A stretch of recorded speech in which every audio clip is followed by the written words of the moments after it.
Hey friends, welcome to the 24th episode of the Sunday Knitting Society podcast. My name is Chelsea and I am a knitter in Oklahoma City. If you're new here, welcome. And if you're returning back, welcome back. I hope you guys have had a good couple weeks. I kind of debated if I should even podcast today because I have been incredibly monogamous on one project. And so I feel like I've made good progress, but I just don't have a ton to show today. But I kind of decided I should do it because I anticipate having a lot of yarn to showcase at the next episode because it'll be after flock. And so I figure that one might be a bit of a longer episode. So this one will probably be on the shorter side, but who knows? I like to ramble, so it could end up being just as long as all the others. So, I'm not in knitwear today because it is hot. It's like in the high 90s today. We're supposed to, like, the last week, and then I think this whole coming 10-day forecast, I think it's a 7-day forecast, we're supposed to be in the over 100. Like, we get up to 108 a couple days, and we have humidity, so that's miserable. So no knitwear is being worn. But I'm very excited because Seattle is supposed to be in like the 70s and 80s, and I'm here for it because I can actually wear some knitwear in that kind of weather, and I'm very excited about it. So I'm just excited to be going to Seattle. I love Seattle. I tried to move there. But the medical school or the residency in Seattle didn't want me, so I stayed in Oklahoma, which I'm happy about. Let's see what else. I'm still running. Running's going good. I did 3 miles this morning. I having an issue with my earbuds where one of them will charge and the other one won't. And so I was really struggling to get my earbuds to connect to my watch this morning. And when I finally looked at the battery on them, my right earbud had like 1% and the other one was at 99. And it's irritating. So thankfully I had some old headphones and I use those on my run because I cannot do another silent run. I cannot function in silence while running.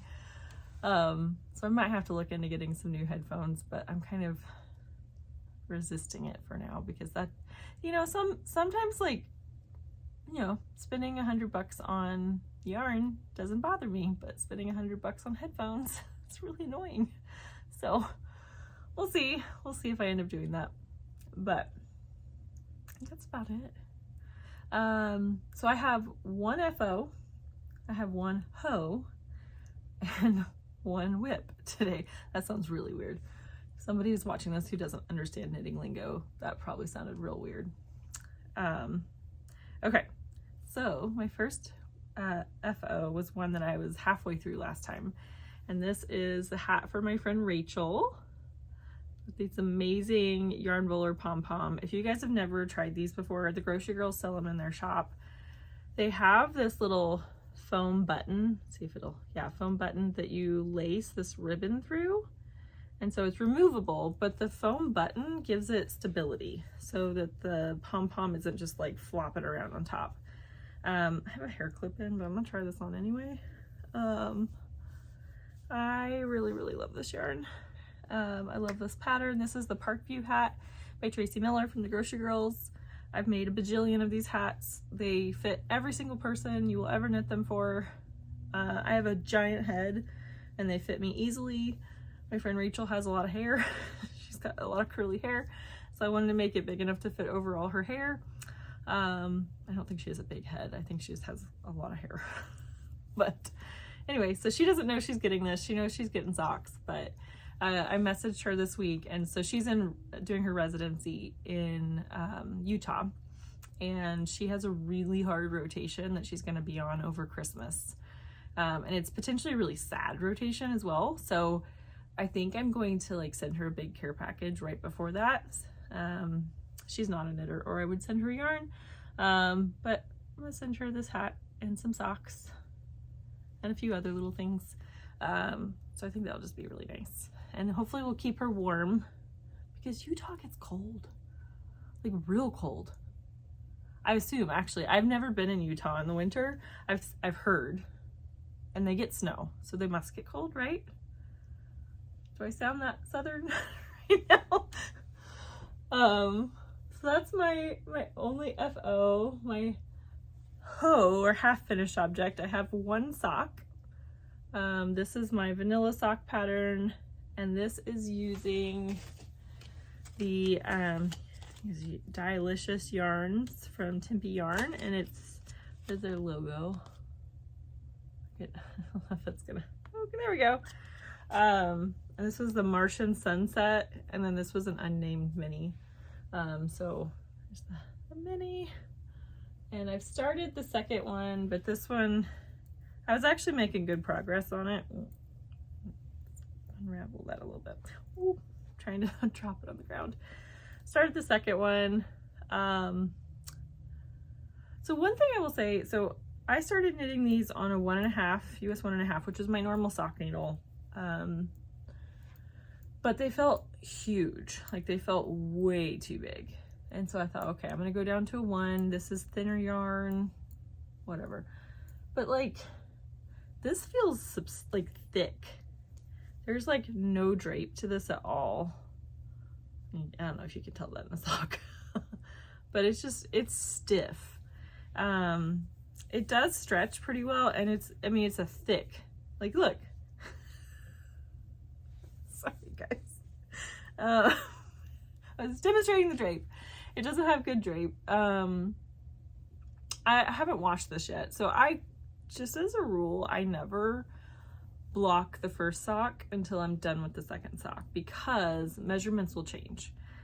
And so if I know that the first sock I knit 8 inches before I started the toe, then if I block it and it grows, then if I forget and then I look at the first sock and I knit the second sock, it's gonna end up longer. So I always wait till I'm done with both of them to block. So I'm hoping this chills out a bit when I block it, but I also figure if it doesn't, it's always good to have a good pair of thick socks to wear under boots and stuff. So occasionally I do travel to cold places, and I do own a pair of snow boots.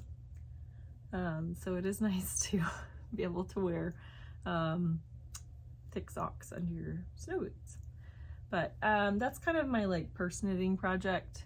I'll be honest, I'm not getting a lot of joy from these socks, and I think it's just because it's on a smaller needle and it's a stiffer fabric.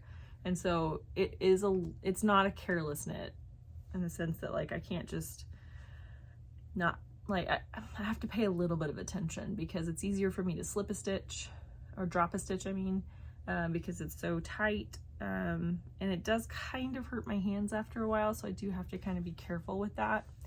But I still like the color, I still like the yarn. I also, I did buy, I forgot, I was like, I haven't bought any yarn since last time. I have. Oh gosh, I have definitely bought yarn. I think I already showed one of these, but I did get more yarn. I'll show that in a minute. But what reminded me is I have other colors that I really want to cast on, because I'm on a sock kick right now. And so I'm just kind of like power through it. I'm debating. Okay, so I have the next one is my whip, and I will show it, but I'm trying to finish it in time for flock, which means I've got less than a week. So I'm gonna spend my whole weekend knitting. I've been spending like all my free time working on this, but assuming I finish it by flock, then I will need plain knitting. And I was thinking about bringing this pink sock with me for plain knitting, because I'll be trapped on an airplane and I'll have to finish it. So, or at least I'll have to work on it. And so, but it also like, that makes me just a little bit sad, because I'd rather work on something else. So we'll see. I just don't want this to like be the sock that ends my sock mojo. So I want to like get through it so I can go on to knitting socks that I want to knit more. So anyway, let me just show you the sock yarn I bought, because it's amazing. So this company is quickly becoming my favorite sock yarn company. This is Nomadic Yarns. She just makes the most beautiful colors, and sometimes she'll actually wind them into gobstoppers, which I love. Either this one didn't have that option or I forgot to add it, because I think you do have to pay a fee sometimes to get them into gobstoppers because it's labor intensive. But this is one of her Christmas colors. It's called Knitmas. Oh, guys, this is like, it even has my nail color in it. I love the, like, all the different greens and the reds and the pinks and the creams. Oh, I love this so much. I think I showed you guys this last time. This is from the Wool Baron, and this was the electric boots. I really like this too. I might do this one first and then this next. We'll see. They're both really soft. So this is her twisty sock, which is 400 yards and 100 grams, 80% superwash merino and 20% nylon. So, oh, isn't it just so pretty? Oh man, I love it. I don't know, we'll see. I gotta make up my mind.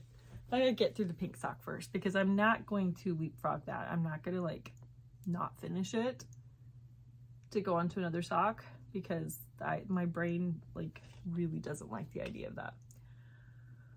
Okay, all right, so my whip, yeah, that was the hoe. Okay, my whip. I was like, wait, that sock was a whip. This, I'm more pumped about this project than I thought I would be. When I first saw it come out, I was like, meh. And then I love it. Okay, so this is my swatch. So I am making the Tesselated vest, which is Andrea Mowrey's Rhinebeck sweater. She's got a vest and a pullover. I just really like the fit of the vest better. I felt like the pullover felt a little bit looser, and a little bit more like relaxed, which is good. That's not what I wanted. I'll be honest, I didn't also like because it's a drop shoulder construction and you're using spin cycle, that when you pick up your sleeves, there's no way to match your spin cycle. I guess you could, but there's like a visible color transition with the spin cycle, and I didn't like that. It also like changes direction in the pattern, and my OCD brain didn't love that. So I think the vest with no sleeves was a better option. It also required less yarn. So I did buy 4 skeins of yarn for this project. I had 2 spin cycle skeins already that I used. But so this is my swatch. So this is not with the colors I'm using. So I had some leftover. So let's go back. So this pattern uses 3 different yarns. It uses 2 sport weights and then a lace weight fluffy yarn. So she uses spin cycle dyed in the wool, which is, it's this one, this row of the lighter green. Then she uses Fua Fua, which is a lace weight cashmere and merino base from Moondrake Yarns, which is amazing. And that's, where'd it go? Come on. That is this one, the pea green. And then she uses a sport weight, which is the same base as the dyed in the wool, but it's dyed by Moondrake Yarn. So it's called Moonspun.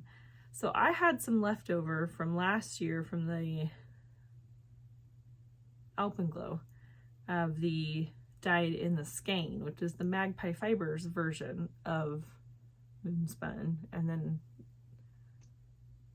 oh, what was it? The Farmer's Daughter Fiber has one too, and I forget the name of it. It's gonna drive me crazy. So I had that. I had spin cycle dyed in the wool, leftovers, and then I actually had some Fua from a Sophie scarf that I made. And so I knew these were not gonna be my colors, but I just thought, okay, that way I don't have to eat into any of the yarn that I purchased for my swatch. And also then I can see, like, do I like this pattern? Do I hate this pattern? Because if I hate this pattern, I'm not making this vest. And I love this pattern. It's all mosaic, which is great. So you're not really doing any stranded color work, although you do kind of get some Tracie Millar work effect in the back. I am always afraid when I do strand or mosaic color work that my floats are going to make it really tight, and that is never the case. I'm actually a really loose mosaic knitter. I think though my gauge swatch was like 2 stitches off, and so I was actually, no, it was looser. So I was actually knitting looser, 2 stitches looser than her gauge. So I went ahead and I think I went down a size from what I would normally do. I think I'm doing a size 5, which I wouldn't, like if you just go off my measurements, I would normally do a size 6 with Andrea Mowrey. But because I apparently knit looser than her, I almost always end up going down to a 5. I don't know what the measurements are on that, but the 5 usually works for me. So I cast this on last Saturday, and it is bottom up, and so that is a blessing, frankly, because I hate ribbing, and you get the ribbing done first. So I don't know if I was going to show it to you upside down, but I'm not going to do that. This is my best so far.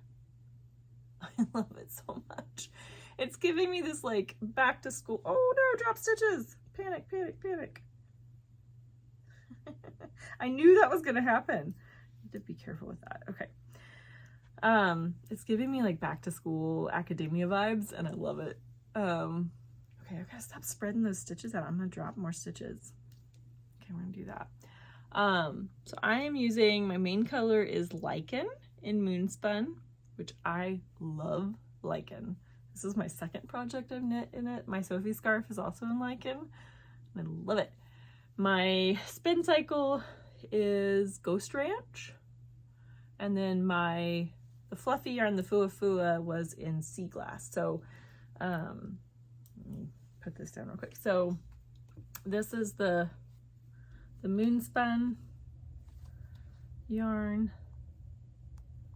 and the Lichen. Oh, that's such a good representation. I love this color so. I'm in a green phase, and I'm okay with it. This is the Fua Fua in Sea Glass. It is just, if you find mohair itchy, now this is luxury yarn. You only need 1 skein for this project, which is a good thing because it's expensive. It's about $50, so it is not by any means a budget yarn, but it, in my opinion, is fully worth the money because it is just, it's like a little green marshmallow. It's so soft. There's no itchiness to it. It works so well. Like I think it does actually have a merino core instead of a silk core, so it's not shiny. It's very matte. Yeah, I just love this yarn. And then this is the little nugget I have left at the end of my first dyed in the wool. So this is my next one. This is Ghost Ranch. So I don't like pulling from the center. I always leave my center one out on a spin cycle just so I have the option, but I don't like pulling from the center because then I end up with yarn barf. But I had wound this one originally with this core was on the outside, and it's a pretty substantial blue core, like section of dark blue. And since this one is ending in dark blue, and I'm about to get to the, stop that. I'm about to get to the point where you start working flat on the front. So you work back and forth, and so those color changes are gonna spread out and go longer because you're not going in the round, you're half the distance now. And so I didn't want like the whole front section to be that navy blue. And so I actually rewound the cake so that the dark blue's in the center. And that way I can pull. So there's still some blue, but I actually think coming out of this, yeah, there we go. I think there's just enough of this in here to kind of tie it in and then start the transition, so you won't even be able to tell that I started a second ball, which is pretty cool. So the pattern tells you to knit the body 10 inches and then start your yoke, your front and your back. I usually, almost always on sweaters, when they tell you to knit the body 10 inches, I knit the body 12 to 13 inches. but, well, just because I don't like crop things. I don't like the way they fit me. But I intend to wear this over dresses or other t-shirts, like button downs, I think. I don't wear a lot of button downs, but I could be persuaded. Anyway, so I intend to wear it over things. And so I kind of figured, especially over dresses with a fuller skirt, it looks weird if they're long. And so it actually looks better if they're a little cropped. So I've knit it up to 11 inches at this point. Now, unfortunately, I wasn't reading the pattern really well. And so it's, each pattern repeat section is, you have like, you alternate your contrast colors. And so you have to do a full set of those for your pattern repeat. And I just started a brand new pattern repeat. And so I'm gonna have to do that. Well, I guess I'd have to cut back or tink back like 2 or 3 rows at this point. I don't wanna do that. So I'm just gonna do another pattern repeat. I might steam this and just see. I did try it on the other day. That's weird. Trying on bottom up stuff is just weird. I didn't enjoy it. I did kind of figure out that I would want probably another 2 inches, and I was at 10 inches that day. But you also have to knit ribbing around the armhole. And so that's gonna give me another inch or so, I think. And then when it blocks, I've heard that it does grow in length. So I kind of don't know what to do. Because like, I don't know, there's part of me that wants to just finish out this next repeat and then just start doing that. And I may actually do that. But then I'm also like a little bit afraid that it's gonna be too short. Because if it's too short, I will not wear it. But I guess what I could do is if it's too short, I could always go back and rip out my ribbing and just do longer ribbing at the bottom. I don't like that idea, but it's an idea. It's a possibility. So we'll see. So the only time I have to knit on this is the weekend. This weekend, Saturday and Sunday. Today's Saturday. I'm at 11 inches on Saturday. I started this, so in a week I've knit 11 inches of this. Sorry, I should stop covering my mouth with it. I leave for flock on Friday morning, and I work all week up until then. And I have to get a couple runs in that time. So like my evening time is like maybe 4 hours, maybe generously 4 hours. So it's probably 3 hours. I probably have 3 hours each evening to knit. And I do knit for about an hour every morning. So I got like 4 hours a day of knitting on Monday, Tuesday, Wednesday, Thursday. And actually Thursday I don't have much time because I'm gonna have dinner with my nieces. So, and my sister, her too. So yeah, I'm just like, can I finish it? Now, I could, if I get to the point where I'm just doing my ribbing, I can do that on the airplane. I also have a travel steamer that I can bring with me. So when I get to my hotel in Seattle, I can set up the travel steamer and just do a quick steam block and then wear it. But I don't know, we'll see. I really hope I can finish it because I just think this will be so fun. And it's like, it is loose enough of a gauge that it doesn't feel heavy, and it would be sleeveless. So I think I could manage wearing that in Seattle. I could not wear it here, but Seattle hopefully will not be 100 degrees. So that's all my knitting projects. Runaway, spin cycle. So yeah, that's all my knitting projects. Now, I have one other thing to talk about. Maybe more than one. I don't know, you may be able to see this. So I have all my sweaters, or most of my sweaters, on this 4th shelf on these things. And washing them has always been really daunting to me because I mean, I've got like more than 30 sweaters at this point, and I don't have like I have blocking mats, but realistically I can fit one sweater on my blocking mats. And so it seems really tedious to just wash one at a time. And so what happens is I don't wash them. So most of these sweaters have been blocked initially, and that's it. I just haven't washed them.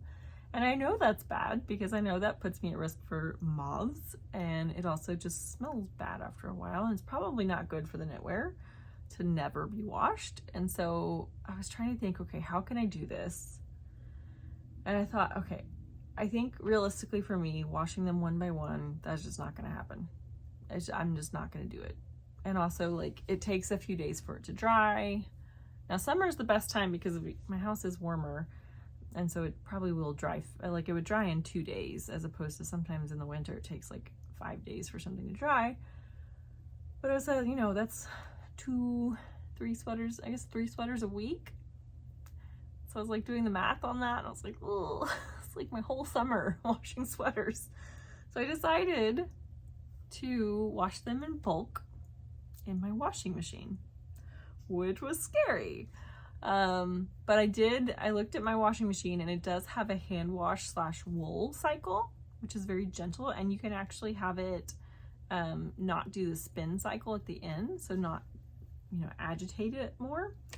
So what I did was I went and on Amazon and bought I bought 6 of these zippered mesh pouches because I didn't want them just all the sleeves like flopping around and stretching out. So this keeps it all in one compact-ish compartment. And so I started with all of my like dark, like ochre colored, because I have a lot.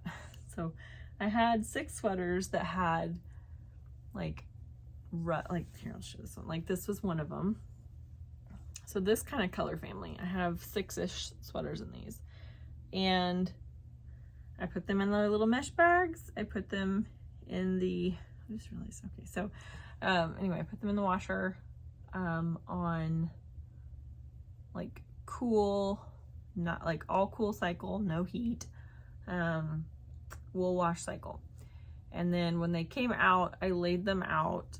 I laid 3 of them out on my guest bed, and then I laid down a blanket and put the other 3 on the blanket. And I didn't get real fussy about shaping because from everything I've heard, like the initial block is the one that really matters. And then after that, the sweaters kind of have memory. So almost all of them came out unscathed. I did just notice on this one, there's maybe a little bit of felting in here, but that's also near the armpit, so that might have been there before. But excuse me, 5 of my sweaters came out perfectly fine. One of them was kind of sad. Now this one I should have known better. So this is the first no frills sweater that I made from Petite Knit.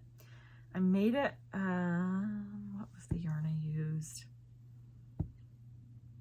I don't remember what yarn I used for it, but it was a very fine merino. It was non-superwash, and it was like one of those like high micron, like extremely soft. I have had a love-hate relationship with this sweater since I made it because it is incredibly soft and it pills like nothing else I own. I have to depill this thing every time I wear it. And then after about 10 minutes of me wearing it, it looks like I didn't even depill it. So this one only ever got worn at home anyway, but this one felted pretty bad. So I don't know. Yeah, you can kind of see. It's also just like, it's a more solid garment now. I don't know if you can see it. Yeah, you can't really tell too much on here. Maybe you can, I just don't know. So it's definitely, it felted pretty badly. It didn't shrink, but it did felt. Yeah, there's a good. So yeah, that sleeve was pretty, yeah, you can see that. You just lost stitch definition. It all looks matted together. So that was kind of sad, but I'm glad it happened to this sweater and not to one that I absolutely love. So what I did was I went through my remaining sweaters and organized them by color. Actually, the first thing I did was I went through the rest that I hadn't washed yet, and I pulled out any ones that were really like my favorites. I don't want to say like emotional, because I don't think I'm emotionally attached to any of these sweaters, but like the ones I'm really proud of, or that I worked really hard on, or I love the way they fit, or the one I pull out every time in the winter that I'll wear multiple days at a time, like my absolute favorites, because I was like, I don't want those to get felted. And so I pulled out all those, and then I pulled out any of the sweaters that are rustic or absolutely not superwash or really fine. And so those all got put, it's behind me, I don't want to move. I have a whole stack. I think I got 2 stacks actually. I think I have 10 sweaters, and those are hand wash only. And so I still have like 4 of them are in the same color family. Actually, I think I have 2 batches of 4 that are in the same color family, and then I have like a couple that are similar. So I think I'm going to try to wash all the, like hand wash all of the similar colors. And then I will probably put them in these bags and put them on just like a spin, like a quick 10-minute spin in my washer. Once they have I've squeezed most of the water out on my part, that just helps them dry faster, and it helps them be not as waterlogged when I go to lay them out, so they don't stretch as much. So, but those will be hand washed. And then I have 2 more piles of sweaters that I think are going to be fine to survive the washer and are similar-ish colors. And I think I'm going to do 2 more rounds. I might do one today and then just get them laying out to dry. And again, because of the heat, it takes right now it's like overnight. So my goal is to get all of my sweaters washed and like completely dried before fall, so that I know at least going into fall, all my sweaters have been washed. So we'll see if I get that through. I'm hoping for no more casualties. That was kind of like, I was like unzipping them the first time, and I keep pulling out some sweaters. I'm like, oh, these look great. These look great. This is awesome. And then I got to that one, and I was like, ooh. It's not a perfect method, but it may kind of like help me weed out, wow, words. Goodness. My brain just went in 10 directions, and my mouth was like, which way are we going? I will probably not knit with yarns that have a super high micron count by themselves. I might pair them with other yarns that have more durability. But yeah, this sweater was a good learning lesson for me, lesson for me, learning opportunity, that I just don't love. I love the feel of those soft yarns, and I would probably use those yarns for things like a hat or a scarf that just aren't going to get the same kind of wear. But for sweaters, that sweater was just so much maintenance, and it always looked bad. It always looked like I had never taken care of it, and I spent so much time depilling that sweater. And so it was a frustrating sweater to wear, and so I probably will never knit another sweater in that type of yarn.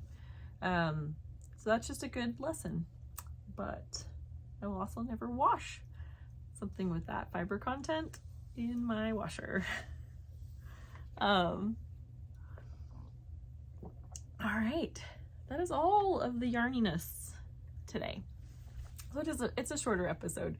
I think next one will probably be longer. So Flock Fiber Festival is on Friday, Saturday, and Sunday next week in Seattle. I will be going to the Saturday.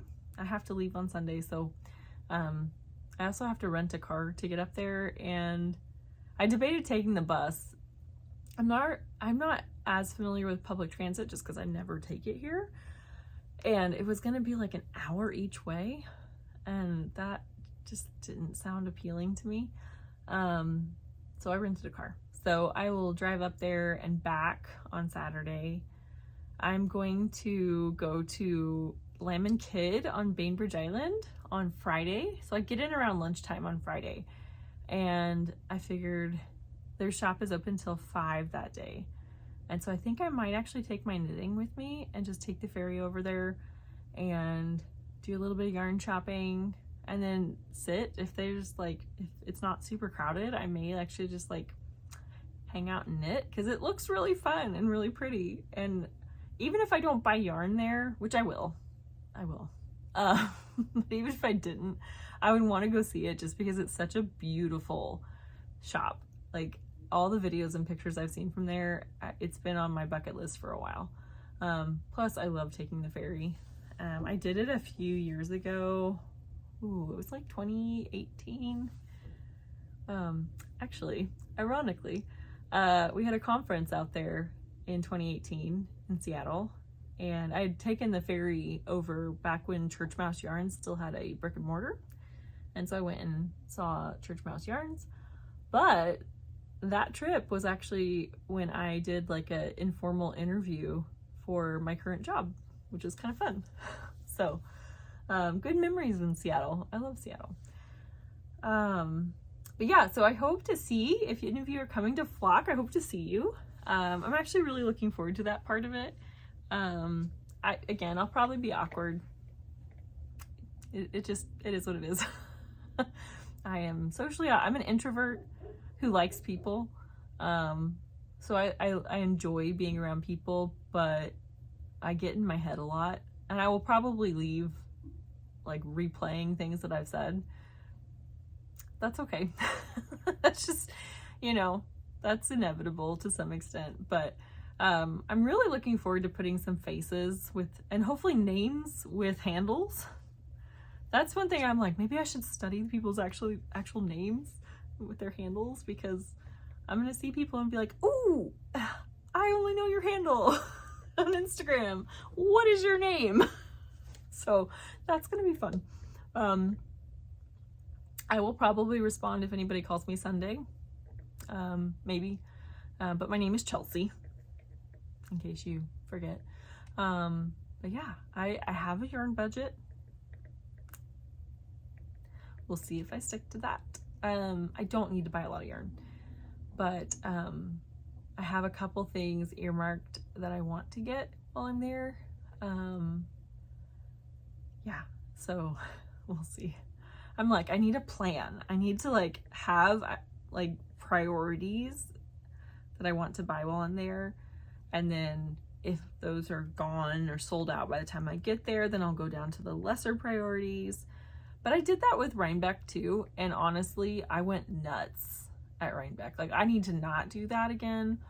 I am only bringing my carry-on and a backpack, I think, intentionally, so that I can't bring a ton back with me.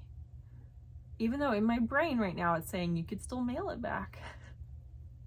But I don't need that. I don't need a lot of yarn. I really, truly don't. But it will, I think honestly for me, the highlight is going to be seeing people there and getting to put some faces with names. That'll be really fun. I do have to do a run the Saturday morning, and it's unfortunately a long run. So my hotel thankfully has a workout center, and so I can run on the treadmill, because I don't really want to go running outside in a city that I'm not as familiar with, especially because I'm gonna have to start pretty early in the morning. So I will just do a treadmill run, but I have to run 7 miles.